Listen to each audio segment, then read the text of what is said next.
Hello, 2022 BizFair attendees. My name is Kristina Hines, and I am a certified business advisor with the Washington Small Business Development Center, also known as Washington SBDC. We provide one-on-one business advisory services to small businesses throughout the state of Washington. And today I'm going to be delivering a presentation on current recruitment and retention strategies. In this presentation, you will learn about some of the fundamental theories that back up the strategy for recruitment and retention, essentially building a better workplace. And we'll just also discuss why employees stay, why they leave, and some tactical solutions you can put into place to try to improve your recruitment and retention strategies as you move forward.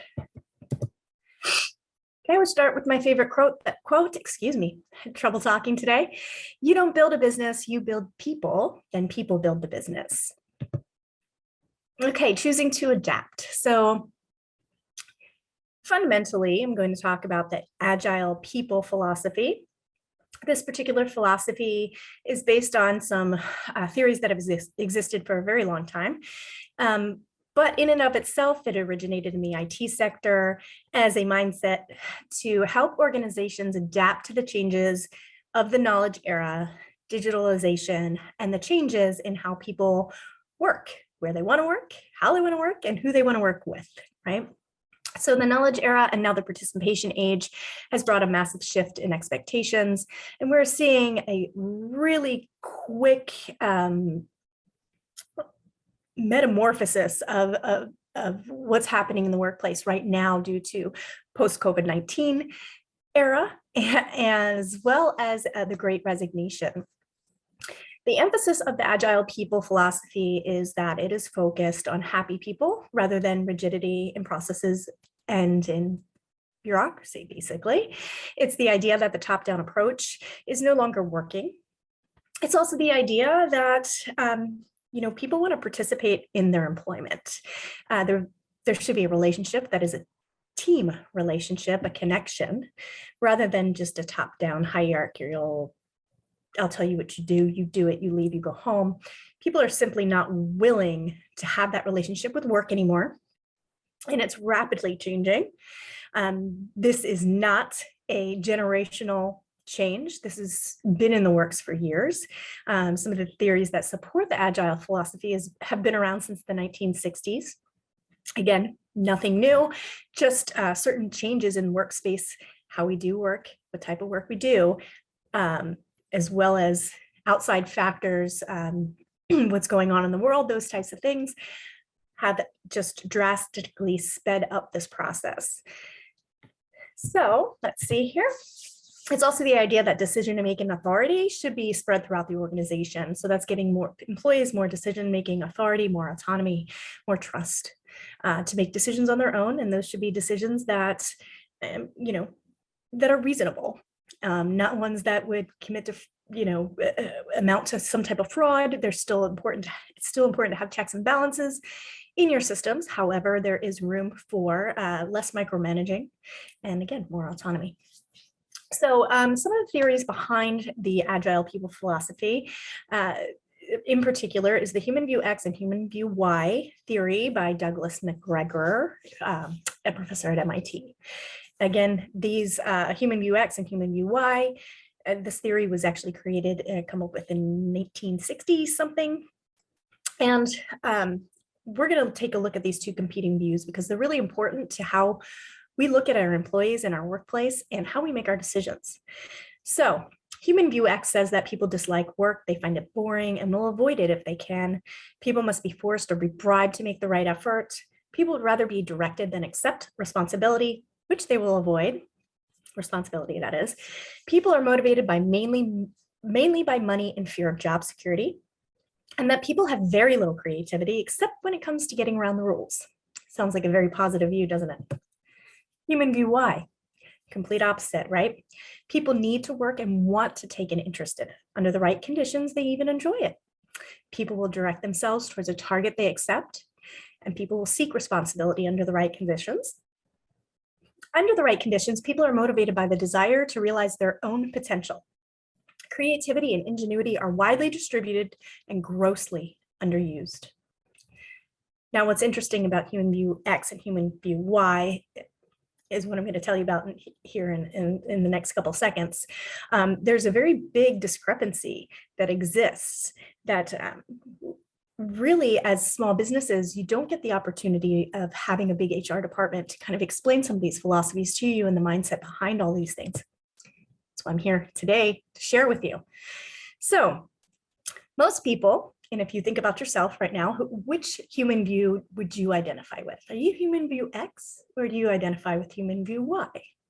Now, most people will say that they identify with human view Y.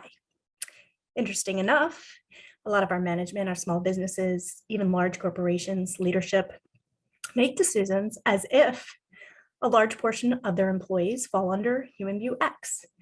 So you can see that there is a really big gap there between how we present our policies and make our decisions and how our people feel and how decisions actually should be made. So we're not touching on that human aspect really when we're considering X, right? It's very negative rather than dealing with the positive side and fostering that positive environment and that's what I'm looking for here. The idea that something can be great and you can trust people and that people want to be trusted and want to do their work and want to do a good job. What the idea behind the agile people philosophy is to shift that mindset of making decisions based on human view X, shift it to human view Y, which takes a lot of work because what have we been trained to do in business all these years, right? We've always been taught it's a top-down relationship. You know, we're doing somebody a favor by hiring them, giving them a job, right? They should do their job. They should be thankful, they're grateful, deal with whatever they have to deal with at their work, go home and do the same thing all over again. And the truth is, people just aren't willing to live their lives that way anymore. You know, there's this work-life balance, this idea that somewhere there's an equilibrium. And the truth is there probably isn't, you know. There's also an idea that personal life and a work life exist in parallel. And it's just not accurate. And I don't know why we continue to push this. Of course, we would like people to develop the skills to compartmentalize, to try to, you know, maintain a focus on their personal life when they're on their personal time and a focus on their business when they're on their business time. But the truth is they intersect, and they intersect often at different times for different reasons. And it's really important that we acknowledge that. And we start to move on from there, okay, and understand that this exists. And shifting that thinking to fostering human view Y in order to help your employees feel better. So what is true about employees? Well, you need your employees way more than they need you. And that's the truth. And we're seeing that right now, especially with the enormous amount of jobs that are open. I'm at a conference right now, and I think I learned yesterday that there is something like 2.5 jobs for every one person at the moment. So there's a lot of opportunity, and people are going to go to what feels good to them, right? So the other idea, or what is true, is that if you take care of your people, they will take care of you inherently. The psychological fact behind all of this is that humans have a basic need for belonging and connection. And we are naturally motivated to help to develop and maintain those personal bonds with others, that the lack of interpersonal relationships can negatively impact our health, our ability to adjust, and our overall well-being, you know, mainly our mental health. And so it's really important that we foster connections as well to build a better workplace. So let's talk about real quick why employees leave. The list hasn't changed much over the years. It's pretty stable. So first reason, their work arrangements aren't flexible. Their boss lacks empathy. They feel disengaged. Their work isn't meaningful. They feel undervalued And this has to do with recognition or compensation. I don't talk a lot about compensation in this particular presentation because I get a lot of feedback from small businesses saying, everybody tells us to increase compensation. What else can I do? And the truth is, just increasing compensation is not really going to impact long-term your recruiting and retention strategies, because if you are not changing how you make your decisions, what you foster in the workplace and your workplace culture, it really isn't going to make a difference if you pay a lot of more money than somebody else. I mean, you're being more competitive, I suppose, but in the long run, people aren't willing to accept that. I'll stop there on the compensation point, but just so you know, this is one of the reasons that people leave. Another one is workplace culture is toxic. This is becoming more and more prevalent for reasons why people leave. There's a lack of development and growth opportunities. Listen, I get it. You're a small business. There might not be promotion opportunities that are available for your employees. However, there are growth and development opportunities that you should explore. And that's whether it's increasing their education, whether it's getting them part of a professional organization that covers the type of work that they do, so that they can go to different learning opportunities, learning conferences, learn more, have a camaraderie with those who do the same job as them, be able to share stories and learn new skills, really. They also feel they will also leave if they feel a lack of trust or a lack of autonomy. Again, that micromanagement is really tough. People want to be treated as adults.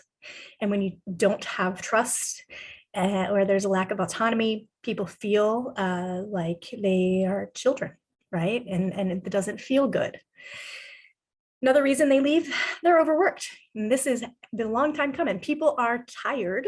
They are burnt out from doing too much, from being asked too much without some type of either compensation or, when we talk about compensation, a lot of times we think money, but you could compensate with time.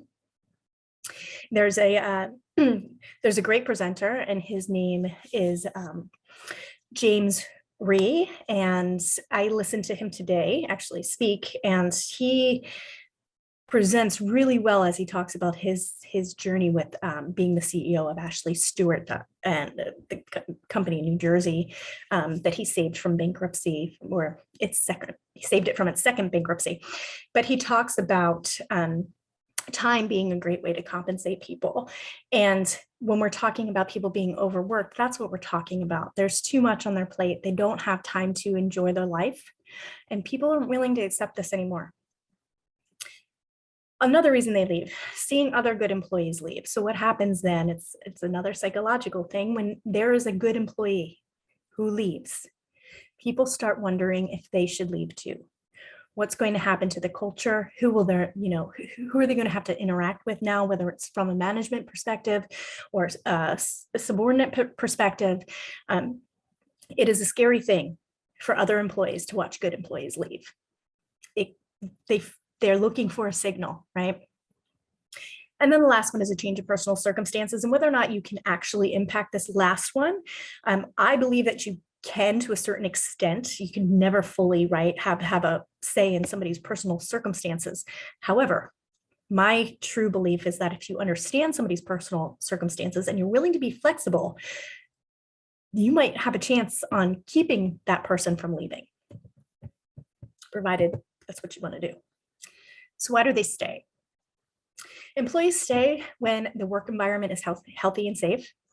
They stay when they consider their work to be meaningful. Now, this is subjective, right? So this is very difficult to measure and to impact. And it takes a lot of thinking outside the box. It takes a lot of telling your business's story. It takes a lot of sharing how every position in a company is required for the company to function in the way that it should, right? So in order to make it work more meaningful, a lot of times we'll look to culture and to storytelling. And this is something that's easy for a small business. If you write your business plan, your executive summary will capture a good portion of your story, right? Of what your vision is, what your values are. And how you communicate that to your employees is so, so important, just as important as how you communicate that to the outside world or to your customers. I would say that HR is half compliance, half customer service, because in actuality it is, because you are not selling just to customers, you are selling to applicants and potential employees and current employees to keep them there.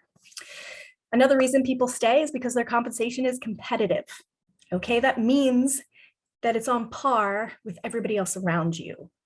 And if it's not, there better be a really good reason that it's not. And work culture could be one of those. You know, there might be another small business in the area that does what you do, but they have a really bad reputation, really toxic work culture. And in that case, maybe you do get more on the positive side of recruitment and retention because of your healthy work environment. All of these things work together is my point. So another reason that employees stay, they feel valued. So, right, there's rewards, recognition, and respect that are all on par with what they're looking for.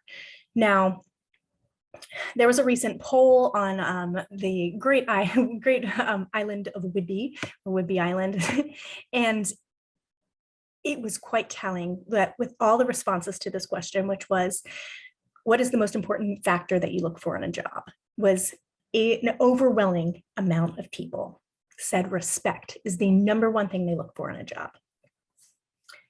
There's flexibility in work arrangements and schedules. You know, this means that rigidity of, I tell you what time to come in, you come, you leave then, it's very strict.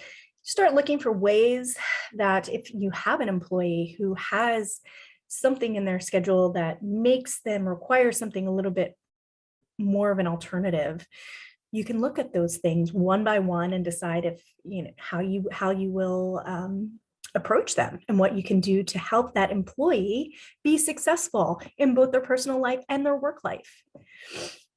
And again, there's scope for growth and development. Again, this could be training opportunities, learning opportunities. It doesn't just mean promotion. And it's really important too, and you'll see that I'm about to step into this, why relationships are key to supporting the agile people philosophy and creating a happy, healthy workplace and creating rewards, recognition systems, compensation systems that really are on par with what your employees want. Because they're not, and this is a question I get, if they're not, then we find ourselves in a jelly of the month club situation and nobody wants, you know, Clark Griswold running around telling his cousin to kidnap you, right? So when people feel better, they perform better. This is Pia Maria Thoren. This is the writer of the book that I've used to present some of these theories to you. She's the writer of the Agile People Philosophy, and I will have a reference to her book at the end of this presentation. I would highly recommend you read it. It's a very easy read, and it really helps shift your mindset because mindset shifts are hard. And when you find a great book that kind of spells it out in easy increments, it's really a gem. Okay, so relationships are key. So I want you to think about some things and be honest with yourself. Are you honest and fair and respectful with your employees? Do your employees trust you? How do they feel when you walk in a room? How does the room feel when you walk in? Is there a tension? Is there a shift in the energy? And if there is it good? Is it quiet?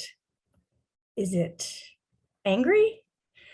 You know, if it's those last two, you might have a problem with your work culture and really how your relationship is doing with your employees. Nobody wants to be scared of who they work with, right? They want to be part of a team. They want to work for somebody they believe in, not somebody they are scared of. So are you in tune with employee wellness? What learning opportunities do you offer? What are your employees' interests? Okay, this is again, Jelly of the Month Club. Let's make decisions based on what our employees want. Well, how do we know what our employees want? We ask them. It's very simple. We ask them, we consider what they have to say, and then we make the best decision for our business and for our people. Are you meeting the intrinsic needs of your employees? Again, same idea. Are they connected? Do they have relationships with each other and with you as either an owner or a manager or leader? And last but not least, are your employees having fun? And I've actually had somebody get up and walk out of a presentation when I put this piece in there because they thought it was ridiculous that employees shouldn't be having fun at work. Well, as we go on to the next small exercise, I'll show you why it is important.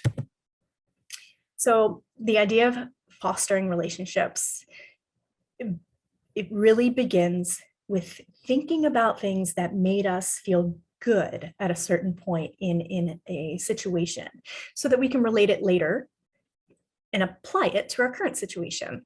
So if you think one of the best jobs you've ever had, could be the job you have now, could be a job you had when you were, 16, just close the first thing that pops in your head, what is your favorite job that you've done?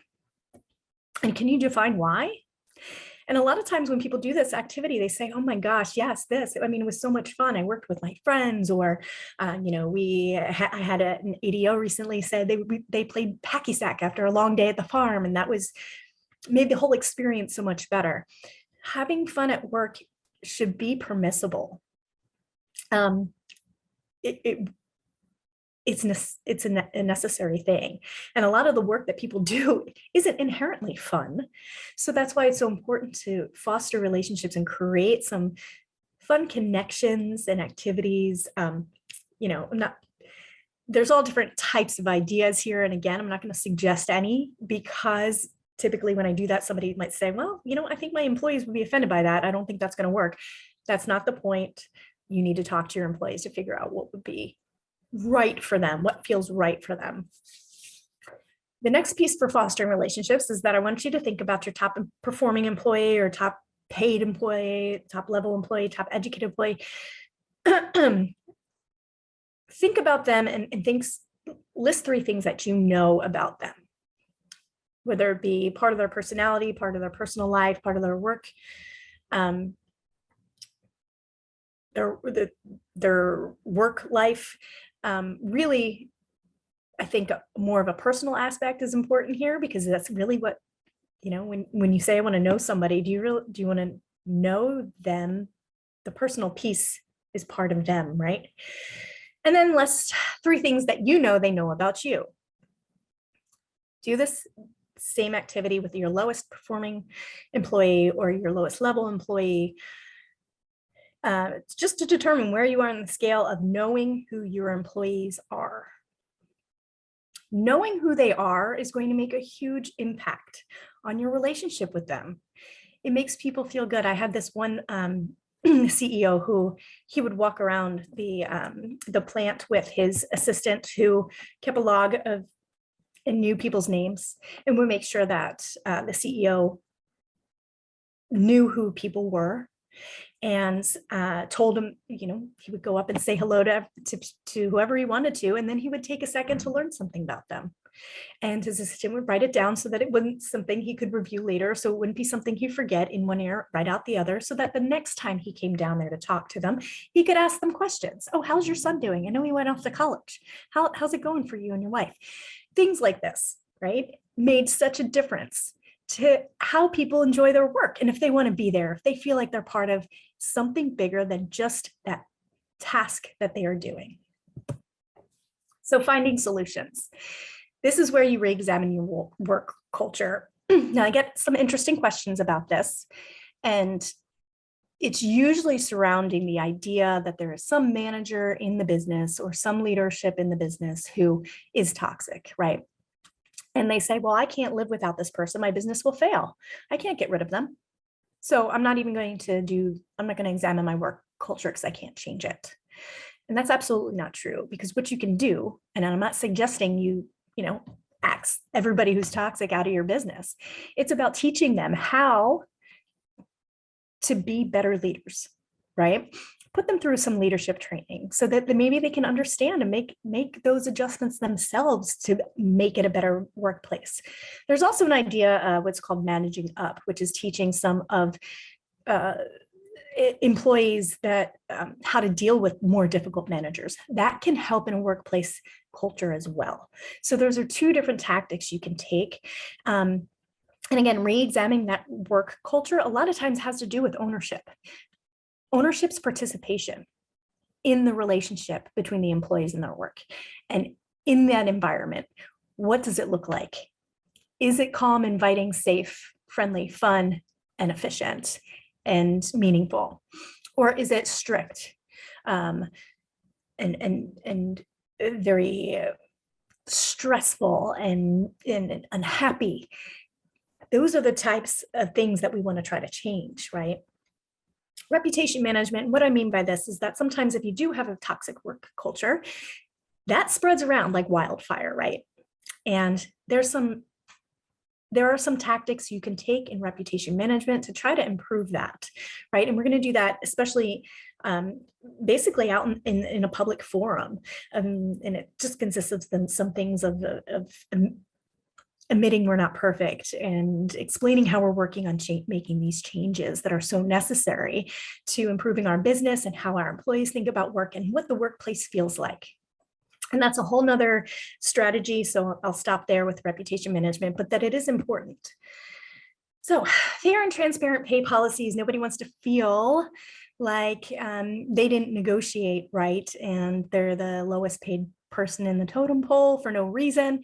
So what we like to say is to have fair and transparent pay policies. This does not mean that you go and tell Sally what Sam is making exactly.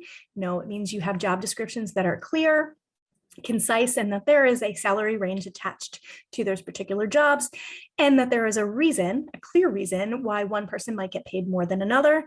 And and you use that to be able to rationalize with your employees or explain to them why their pay is what it is. Efficient onboarding. This is so, so important. So when you hire a new employee and you bring them in on their first day, you better have an efficient onboarding process, because that employee is judging whether or not they made the right decision. And they are judging you. And if your onboarding is chaos, they already have one foot out the door. They are already saying, oh my goodness, what kind of decision did I make? Empowering people with decision-making authority. Again, I've talked about this a couple different times about allowing some of that decision-making to be spread across the organization so that it's not just one ultimate leader making those decisions. And this is always within reason, right? You're going to have a certain level of trust for your employees, and you need to trust that they're going to make the right decisions. And it also, what it does in giving them that decision-making authority, it gives more, gives them more pride in their work, and really fosters that feeling of wanting to do a good job, wanting to make the right decision, wanting to make well thought out decisions when you give somebody the opportunity to do those things. So next, allowing employees to determine recognition. I get questions about this one a lot as to what I mean by this. What I mean is two different things, two separate things, excuse me. So one is that you allow your employees to determine who is recognized. Okay, so your employees determine who gets the awards. Your employees determine who gets the recognition, basically. And then your employees also put in their opinions and their ideas for what they would like to see as recognition, as rewards. So it's twofold. And it's really important, and people don't want to do this, but it matters. You need to talk to your employees and you need to find out. And this is why it's important you know your employees.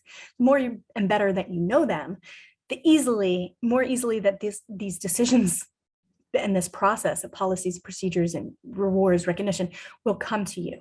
It's less work for you once you know your employees. Fostering opportunities to connect. That's both with you as a business owner or manager, but also the employees socially at work with each other. You know, there's this idea that we always have to be truly efficient and lean, and there's no time for socialization or connection, because that just is affecting the bottom line.